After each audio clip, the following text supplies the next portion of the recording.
Hello everyone, welcome to our YouTube channel. आप सभी का स्वागत है आईएफएस के इस प्लेटफॉर्म पर जिसका नाम है आईआईटी जैम गेट बी स्वेट पीजी यूट्यूब चैनल। मैं हूं मोहित पाटकर और आज हम एक ऐसे कैंडिडेट का इंटरव्यू लेने जा रहे हैं जिनकी रैंक ही मैं आपको बता देता हूं, ऑल इंडिया रैंक 6 आई है। आईआईटी जैम बायोटेक्नोलॉजी के एग्जाम में AIR 6 लेकर आना एक बहुत बड़ी बात है। एक सिंगल डिजिट रैंक जो सबका सपना होता है कि भैया मुझे एक सिंगल डिजिट रैंक चाहिए अपनी लाइफ में, ठीक है, तो वो सपना, ठीक है, एक एस्पिरेंट ने उनका अपना, ठीक है, फुल किया है। तो आज मैं आपके सामने इंट्रोड्यूस करने जा रहा हूँ श्रुति को। तो welcome on board Shruti. Thank you sir. और first of all congratulation from my side, from whole IFS team for all India rank 6। Thank you so much sir. Shruti, first of all मैं आपको बता दूं कि जितने भी हमारे कैंडिडेट हमें देख रहे हैं वो सारे एस्पिरेंट जो हैं वो आईआईटी जैम 2026 या फिर कहीं ना कहीं एमएससी एंट्रेंस एग्जाम की प्रिपरेशन कर रहे हैं और जिसमें आपने महारत हासिल करी है ऑल इंडिया रैंक 6 लेकर आके। तो मैं आपसे वही पूछूंगा, ठीक है, और आपको उन सारे एस्पिरेंट को इंस्पायर करना है, ठीक है। तो Shruti, first of all introduce yourself. Sir, hi, my name is Shruti Kanu and I have completed BSc in Botany from University of Calcutta and उसके बाद फिर just preparation for IIT JAM and I've also cleared TIFR and I okay, have that interview on 24th and gate के भी results out हो गए हैं, so I have secured 107 rank there. Gate Excel. 107 rank, Yes sir. 107। Yes sir. Okay, तो Shruti first of all congratulate, मैं आपको congratulation करना चाहूँगा। मल्टीपल एग्जाम्स आपने क्वालिफाई किए, आपने all India rank 6 IIT JAM biotechnology में लेकर आई है, 107 in GATE biotechnology, right? Sir XL. XL, अच्छा, गेट लाइफ साइंस में आप लेकर आई है 107 रैंक, बहुत ही अच्छी बात है। और आपने टीफर एग्जाम को, ठीक है, Tata institute of fundamental research का जो एग्जाम होता है टीफर के एग्जाम को, उसको भी आपने क्वालिफाई किया जिसका एग्जाम दिसंबर के मंथ में हुआ था, ठीक है। जी तो सर। वेल डन, कॉन्ग्रेचुलेशन, ठीक है, multiple thank you exams sir. Qualify करने के लिए श्रुति, ठीक है। तो हमारे जितने भी आप बातें कहोगे यहाँ पर, हमारे जितने भी एस्पिरेंट है वो बहुत कुछ उनको सीखने को मिलेगा आपसे, ठीक है। तो बहुत ही अच्छा लगा मुझे भी आपसे मिलकर, ठीक है। और आपने तो वैसे भी हम, ठीक है, पहले भी बात कर रखी है हमने। तो श्रुति मुझे बताइए कि प्रिपरेशन जो सिलसिला आपने स्टार्ट किया है, मल्टीपल एग्जाम्स आपने क्वालिफाई किए, सिलसिला स्टार्ट कब हुआ पहली बार, for the first time? Sir मेरी कॉलेज कंप्लीट हो गई थी, उसके बाद ही मैंने प्रिपरेशन स्टार्ट किया था क्योंकि ड्यू टू सम रीजंस मैं उसके पहले नहीं कर पाई थी, सो अगस्त से मैंने स्टार्ट किया था प्रिपरेशन। तो उसके बाद ये कंटिन्यू रहा और कंसिस्टेंसी मेंटेन करके बस पढ़ते गई और साथ में मैंने सर पार्ट टाइम जॉब भी कर रही थी। ओके, तो एंड बिकॉज कॉलेज नहीं था तो आई नीडेड सम चेंज, तो साइड बाय साइड कर रही थी और पढ़ भी रही थी सर। तो आपने कैसे टाइम को मैनेज किया during your preparation, part time job, फिर पढ़ना और फिर ऑल, कैसे मैनेज किया एक शेड्यूल जो आपका होता था, तो हमारे साथ शेयर करना चाहेंगे आप, तो कि ताकि सर सारे इसके एस्पिरेंट लिए थोड़ा सा मैं, वैसा कर सके। Yes sir. सर मैं क्या करती थी, नेक्स्ट डे मुझे क्या करना है उसका शेड्यूल मैं एक दिन पहले रात में बना के रख लेती थी। लाइक नॉट लाइक कि 7 से 8 बजे ये करना है, 8 से 9 बजे, बट क्या क्या करना है एक दिन में वो सब लिख लेती थी मतलब आप and pre next day plan करके उसको। रख लेते थे, कल मुझे ये यस यूनिट सर। पढ़नी है, ठीक है, कल का यस सर। जित कुछ भी हो जाए मुझे ये यूनिट कंप्लीट करनी है, टारगेट सेट करती थी आप ना एक दिन पहले ही यस आप सर। प्लान। हाँ, ये तो अच्छी बात है। और ये सब करने से ही टॉपर टॉपर बनता है, ठीक है, बहुत ही अच्छी बात रही आपकी, तो आप वेल प्लान्ड थी। Okay, next. And sir like regular question solving बहुत ज़रूरी है एंड सबके लिए ये बहुत ज़रूरी है कि बायोलॉजी के साथ साथ फिजिक्स केमिस्ट्री मैथ्स को भी टाइम दे बिल्कुल, ये क्योंकि उसमें से बहुत ही, भी हाँ हाँ, आता है सर। बिल्कुल बिल्कुल, ये तो बहुत ही मेजर चंक, अच्छी बात और कही। इस बार आईटी जैम में तो बहुत अच्छे क्वेश्चंस आए हैं उससे रिलेटेड। किससे, फिजिक्स केमिस्ट्री में से? Yes sir. ओके, तो श्रुति ने बहुत ही अच्छी बात कही। मैं सभी एस्पिरेंट को यही बताना चाहूँगा कि बायोलॉजी पढ़ना चाहिए, ठीक है, क्योंकि 38 to 40 क्वेश्चंस बायोलॉजी से होते हैं। आप पढ़िए, आप अच्छा स्कोर करिए, बहुत ही अच्छी बात है। फिर स्कोर तो आपका आ जाएगा, आप, ठीक है, क्वालिफाई भी कर लोगे आईआईटी जेम का एग्जाम, बट एक अच्छी रैंक के लिए आपको फिजिक्स केमिस्ट्री मैथ्स प्रिपेयर करना जरूरी है, right Shruti? Yes sir.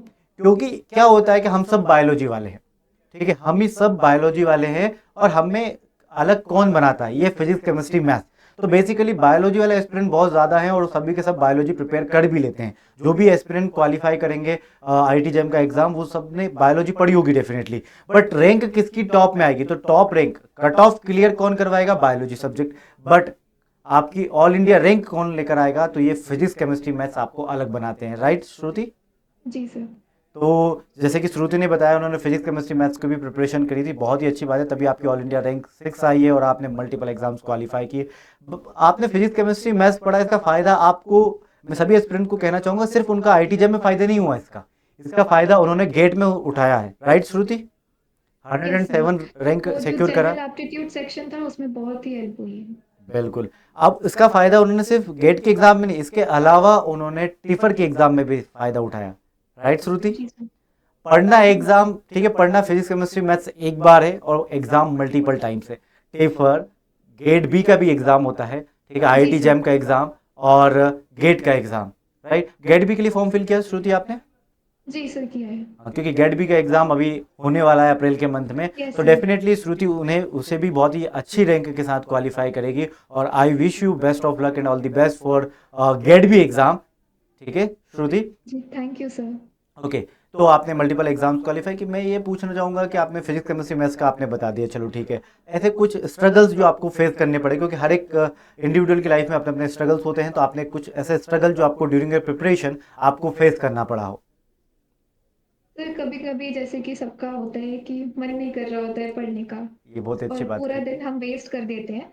But उस दिन मुझे गिल्ट होता था कि मैं पढ़ नहीं पा रही हूँ, बट मैं ये सोचती थी कि मुझे नेक्स्ट दिन तो पढ़ना है, अगर मैं गिल्ट करूंगी तो वो नेक्स्ट दिन भी नहीं पढ़ पाऊंगी, तो मैं बस उस टाइम पे नेक्स्ट डे प्लान करना शुरू कर देती थी, जिससे मैं नेक्स्ट दिन एटलीस्ट जीरो से स्टार्ट करूँ, बट स्टार्ट करूँ, कुछ स्टार्ट करूँ। ओके, ये बहुत ही बड़ी बात कही है और बहुत ही स्मूथली तरीके से श्रुति ने ये बात कह दी, बट बहुत ही बड़ी बात कही। मैं डियर ऑल एस्पिरेंट जितने भी हमारे ये सुन रहे हैं, मैं आपको बताना चाहूँगा कि श्रुति ने ये ऑल इंडिया रैंक 6 लेकर आई हैं श्रुति, ठीक है, आईआईटी जेम बायोटेक्नोलॉजी एग्जाम में मल्टीपल एग्जाम्स क्वालिफाई की। और उन्होंने कितनी अच्छी बात कही कि जब भी आपको डिमोटिवेशन फील हो, श्रुति मैंने कई सारे इंटरव्यूज लिए हैं और सबका अपना अपना तरीका होता है, उस फेज, वो फेज सभी की लाइफ में आता है और सबने अपने अपने, जितने भी टॉपर्स हैं सबका अपना अपना तरीका है उसके साथ डील करने का।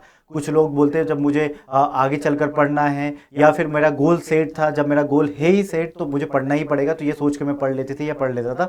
बहुत ही अच्छी बात है। और श्रुति ने भी यहाँ पर कहा है कि जब उन्हें पता है कि कल भी उन्हें पढ़ना है, तो क्यों ना मैं आज पढ़ूँ, ठीक है, और यदि मैं कल से स्टार्ट कर रही हूँ तो भले ही थोड़ा सा पढ़ूँ, मैं पढ़ना स्टार्ट करूँ, राइट श्रुति?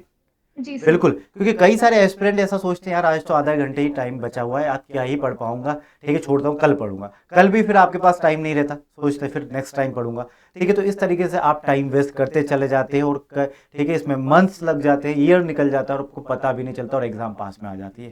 श्रुति ने बट ऐसा नहीं किया, ठीक है, आज नहीं पढ़ पाई तो उन्होंने, ठीक है, ऐसा नहीं कि कल भी मुझे पढ़ना है, तो आज वो फील किया कि भैया मुझे पढ़ना ही है, ठीक है, इसी जी वजह सर। से बस, है ना, तो वो गिल्ट जो फील होता था उन्हें, ये गिल्ट ही आपको आगे लेके जाता है। मैं बताऊं तो कुछ टाइम पर है ना, कुछ हद तक है ना, हमें वो गिल्ट रहना भी चाहिए, मैं तो कहूंगा, क्योंकि ऐसा गिल्ट जो हमारी सक्सेस की तरफ हमें लेकर जाए, वो गिल्ट अच्छा ही होता है, ठीक है। जैसे कि श्रुति ने बताया, जी उनको ऐसा सर। गिल्ट लगता था कि यार मैं पढ़ाई क्यों नहीं, मैं भी सेम ऐसे ही सोचता था, ठीक है। और आप में से कई सारे एस्पिरेंट ऐसा सोचोगे तो आप डेफिनेटली टॉप करोगे, फिर एक दिन आपको याद भी आएगा कि यार हमने ऐसा सोचा था, तब जाके हमारा एग्जाम क्वालिफाई हुआ। तो डेफिनेटली कहीं ना कहीं आपको ये सारी चीज़ें हेल्प करती है। तो श्रुति का तरीका बहुत ही अच्छा लगा मुझे, और कई सारे टॉपर्स इस तरीके को अपनाते हैं और बहुत ही श्रुति की रैंक आप देख लो, आप टिफर के एग्जाम में उन्होंने क्वालिफाई किया, उन्होंने गेट के एग्जाम क्वालिफाई किया, 107 बहुत बड़ी बात है, क्योंकि गेट जो एग्जाम है वो एक पीएचडी एंट्रेंस एग्जाम पहले है, ठीक है। और श्रुति ने अपने एमएस बीएससी के दौरान ही ये एग्ज़ाम क्वालिफाई कर ली, तो ये बहुत ही अच्छी बात है। श्रुति,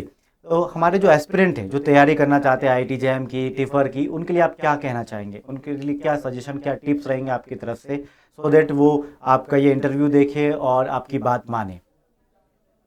सर रेगुलर पढ़ाई करना बहुत ज़रूरी है, भले हम एक दिन 2 घंटे पढ़ रहे हैं, नेक्स्ट डे हम 4 घंटे पढ़ रहे हैं, बट रेगुलर पढ़ना बहुत ज़रूरी है ताकि एक ठीक फ्लो है, मेंटेन रहे। ओके। फर्स्ट बात जो श्रुति ने कही, मैं सारे स्टूडेंट को बोलना चाहूँगा, श्रुति कहना चाहती हैं consistency is the key, right Shruti? जी सर। थोड़ा ही यस। पढ़ो बट डेली बेसिस पे पढ़ते रहो, consistency is the key. Okay Shruti, well done. Second? And question solving बहुत ज़रूरी है, एंड बायोलॉजी के साथ फिजिक्स केमिस्ट्री मैथ्स की भी क्वेश्चंस उतने ही इम्पोर्टेंट है। बहुत भले सही आप बात। कम क्वांटिटी में करें बट ज़रूर ट्राई करें कि डेली बेसिस में हो पाए। ओके, ये टॉपर्स के बात से सुनी हुई आपको मतलब थोड़ा सा ना अंदर से ना हमें मोटिवेशन फील होना चाहिए। ठीक है गाइस, मैं आप सभी से यही बोलता हूँ, और एक टॉपर जब बोलता है ना तब आपको पता होना चाहिए कि उन्होंने बहुत सोच समझ करके उन्होंने, आप जैसे कि श्रुति आज बोल पा रही है वो इस वजह से बोल पा रही है, उन्होंने अलग अलग तरीके अपनाए हैं, उनको जो सक्सेस रहा वो आपको शेयर करने को मिल रहा है। आपको कोई एक्सपेरिमेंट करने की जरूरत नहीं, आपको सीधा रिजल्ट मिल रहा है। जैसे श्रुति ने बोला कि मेरे सक्सेस के पीछे मैं कंसिस्टेंसी इज द की, सेकंड मैंने डेली बेसिस पे क्वेश्चन को सॉल्व किया है, मैंने फिजिक्स केमिस्ट्री मैथ्स को ठीक है पढ़ा है। तो ये तीन चीजों पर उन्होंने बहुत फोकस किया है। क्वेश्चन सॉल्विंग का तरीका होता है, क्वेश्चन सॉल्व उन्होंने किया है ऑन डेली बेसिस, चाहे भले आप कम करो। अब आप में से कई सारे एस्पिरेंट ऐसे होंगे आज मेरी बात मान लेंगे या श्रुति की बात मान लेंगे और फिर रिवाइज भी करेंगे, और रिवाइज करने के बाद क्वेश्चन सॉल्व नहीं करेंगे, यार रिवाइज कर तो लिया मैंने, बट ऐसा नहीं होता है। डेफिनेटली आपने रिवाइज कर लिया, बट उस रिवीजन जिस टॉपिक का किया है या जिस भी टॉपिक को आपने पढ़ा है, फॉर द फर्स्ट टाइम ही पढ़ा हो, उस टॉपिक में किस तरीके से एग्जामिनर क्वेश्चन को फ्रेम करता है, ये हमें क्वेश्चन प्रैक्टिस से पता चलता है कि ठीक है एग्जामिनर का नजरिया क्या है उस टॉपिक को देखने का। हमारा नजरिया अलग होता है, एग्जामिनर का नजरिया अलग होता है, हमें उसके साथ डील करना होता है, तो इसलिए हम क्वेश्चन सॉल्व करना जरूरी है। Right Shruti? Yes sir. Okay, तो ये तो बहुत ही अच्छी बात कही श्रुति आपने।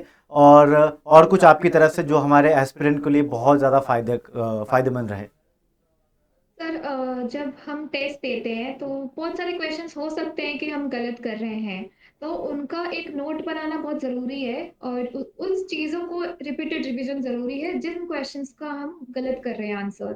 तो मैं क्या करती थी, एक कॉपी में लिख के रखती थी कि ये गलती हो रही है मुझसे, एंड देन उसको रिवाइज करती थी सर। मतलब श्रुति ये बहुत ही अच्छी बात कही, मैं खुद अंदर से ऐसा फील कर रहा हूँ कि हमारे इतने अच्छे एस्पिरेंट कितनी अच्छी रैंक आ रही है।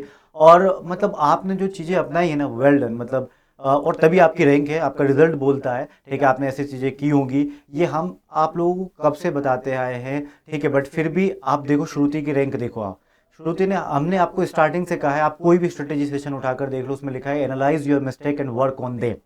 राइट श्रुति? है ना? यस तो सर। ये एनालाइज योर मिस्टेक, तो इसके लिए आपको मॉक टेस्ट, आपको टेस्ट देने होंगे। ठीक है, टेस्ट देने के बाद क्या आपने गलती, क्या सही हो गया डजेंट मैटर, क्योंकि आपका वो टॉपिक क्लियर था, आपको अच्छे से आता था, बट क्या रॉन्ग हुआ उस पर वर्क करो, वो रॉन्ग क्यों हुआ है। जैसे कि श्रुति एक पेज पर लिख लिया करती थी कि मेरा ये रॉन्ग हुआ है, तो ये क्यों रॉन्ग हुआ, वो टॉपिक आपको पढ़ लेना था। तो आपने उस टॉपिक को उस क्वेश्चन के साथ ही सही कर लिया। अब नेक्स्ट टाइम उस टॉपिक से कोई भी उस जैसा क्वेश्चन आ जाए, आप कभी भी उसे रॉन्ग नहीं करेंगे। राइट श्रुति? Yes sir. तो ये तो बहुत ही अच्छी बात कही आपने कि analyse your mistake and work on them. और मैं एक और एड ऑन करना चाहूंगा यहाँ पर कि ठीक है, नई गलतियां आप रिपीट करो, मतलब नई गलतियां आप करते रहो कोई दिक्कत नहीं, बट पुरानी गलतियों को रिपीट करना, ठीक है, ये तो मतलब मैं तो कहूंगा ये एक बहुत बड़ा सिन है, एक पाप है ये तो, क्योंकि आपने वही गलतियों को रिपीट कर रहे हो, उससे आपने सीखा क्या फिर। राइट श्रुति? Yes sir. ठीक है ना? Yes sir. तो analyse your mistake and work on them, never repeat any mistake, new mistake आप करते रहो। मैं तो कहूंगा और ज्यादा मिस्टेक करो नहीं, क्योंकि गलतियों से हमें सीखने का मौका मिलता जी सर। है ना? तो भी ये बहुत ही अच्छी बात कही श्रुति ने। और क्या होता है कि हम इतने इंटरव्यू लेते हैं ना श्रुति, तो हमें भी बहुत कुछ सीखने को मिलता है जो टॉपर्स होते हैं, ठीक है ना, उनसे, क्योंकि ऑब्वियसली हम इस फील्ड में, हमें आता है, आई नो, ठीक है, और सभी को पता है, बट स्टिल हमें ये बात के टॉप करने के लिए ये आप लोगों से हमें भी बहुत इंस्पिरेशन मिलती है। हमें बहुत प्राउड फील होता है कि IIT jam, tipper, get in examination में, ठीक है, और आप लोग अच्छी रैंक लेकर आ रहे हैं। ठीक है, we are so proud of you, entire IFS team totally proud of you Shruti. और congratulation once again for multiple exams. और आपने बहुत ही अच्छी अच्छी बातें हमारे एस्पिरेंट के लिए कही है। Thank you for joining this interview and thank you to you all aspirant. ठीक है, तो इस इंटरव्यू को पूरा देखने के लिए, क्योंकि यहाँ से हमें बहुत कुछ सीखने को मिलता है। ठीक है, तो that's all from my end, thank you so much. एक चीज मैं बोलना चाहूंगी। Shruti definitely yes. मैंने यस सर। तो मैंने IFS से टेस्ट सीरीज ली थी okay and it helped a lot, and it was good sir. Thank you. Okay, most welcome Shruti. आपने टेस्ट सीरीज के बारे में डिस्कस किया, ठीक है, तो ये यस। बहुत ही अच्छी बात है। हम यूनिट टेस्ट, मॉक टेस्ट सब सब अवेलेबल करवाते हैं डेफिनेटली। बस हमारा मोटो यही जी होता सर। है कि जो हमारा एस्पिरेंट है, ठीक है, जो भी इस एग्ज़ाम को दे रहा है, उसको कोई चीज़ की कमी ना हो, बस वो एग्ज़ाम को क्वालिफाई करे एक अच्छी रैंक के साथ। ठीक है, सिर्फ कट ऑफ क्लियर करने भर से हम नहीं जाते, हम कट ऑफ क्लियर करना नहीं चाहते, हमें पता है हमारा एस्पिरेंट उतना पढ़ेगा, वो कट ऑफ क्या वो अच्छे मार्क्स लेकर आएगा, पर हमें और अच्छी रैंक लेकर आनी है। क्योंकि हमें पता होना चाहिए, श्रुति को भी पता होगा जब श्रुति पढ़ रही होगी तो, कि IIT जैम का एग्जामिनेशन, IITs भी गारंटी नहीं देते कि कट ऑफ क्लियर करने भर से इस एग्जाम में हम आपको एडमिशन देंगे। जी सर। ठीक है, ये क्लियरली एक लाइन मेंशन है IITs की तरफ से, ठीक है, कि कट ऑफ क्लियर करने भर से वी डिड नॉट, ठीक है, और या हम उन्होंने क्लियर लिख के रखा है, हम आपको कोई गारंटी देते ही नहीं है कि आपका एडमिशन होगा। ठीक है, सिर्फ कट ऑफ क्लियर करने भर से आपको अच्छी रैंक अच्छा स्कोर लेकर आओगे तो हम आपको एडमिशन देंगे, ये बात जरूर वो बोलते हैं। ठीक है ना श्रुति, तो वेल डन श्रुति, और ठीक है आपका ऑल इंडिया रैंक 6 आया, और मैं चाहता हूँ कि फ्यूचर में आपका और अच्छा, ठीक है, करियर बने, और डेफिनेटली बनेगा। आप हार्ड वर्किंग है, कंसिस्टेंसी आपने पता कर रखी, मतलब मुझे कंसिस्टेंस रहना होगा, ये सब बातें आपने बहुत ही अच्छी अच्छी बातें कही, और ये सब आता है, यही बात, ये सारी बातें ही एक टॉपर को टॉप, ठीक है, करने में हेल्प करती है। तो बिल्कुल बहुत ही अच्छा लगा मिलकर श्रुति आपसे, और हमारे एस्पिरेंट को बहुत कुछ सीखने को मिलेगा आपसे। ठीक है, तो thank you so much Shruti, bye bye everyone, take care. Thank you sir.